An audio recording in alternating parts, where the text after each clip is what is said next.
Christmas పండుగ సందర్భంగా MLA camp కార్యంలో సంగారెడ్డి నియోజకవర్గ ఎమ్మెల్యే చింత ప్రభాకర్ కేక్ కటింగ్ చేసి క్రైస్తవ సోదర సోదరీమణులకు హృదయపూర్వక శుభాకాంక్షలు తెలిపారు. ఈ సందర్భంగా ఆయన మాట్లాడారు. క్రిస్మస్ పండుగ ప్రేమ, శాంతి, కరుణ, సేవ భావాల్ని సమాజానికి అందిస్తుందన్నారు. యేసుక్రీస్తు బోధన ప్రతి ఒక్కరి జీవితంలో స్ఫూర్తిగా నిలవాలని, ప్రజలందరూ సుఖ సంతోషాలతో ఐక్యతతో జీవించాలని ఆకాంక్షించారు. ఈ పండుగ అందరి జీవితంలో ఆనందం, ఆరోగ్యం, సమృద్ధి తీసుకురావాలని కోరారు.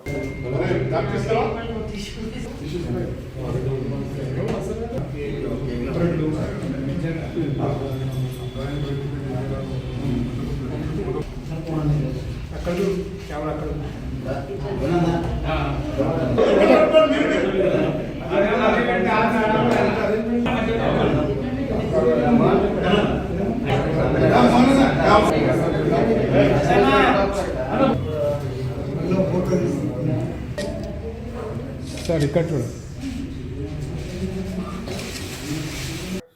నేడు ప్రపంచవ్యాప్తంగా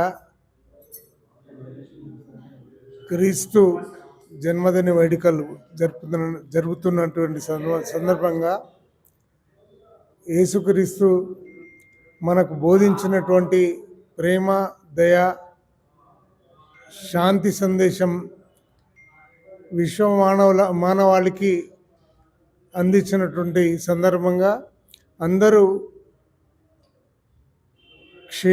క్షేమంగా, ఆరోగ్యంగా, ఆయురారోగ్యాలతో ఉండాలని ఈ జిల్లా వ్యాప్తంగా ఉన్నటువంటి క్రైస్తవ సోదరులకి, సోదరీమణులకి అందరికీ హృదయపూర్వకంగా క్రీస్తు జన్మదిన వేడుకలు జరుగుతున్నటువంటి సందర్భంగా హృదయపూర్వకంగా జన్మదిన శుభాకాంక్షలు తెలియజేస్తూ జై తెలంగాణ.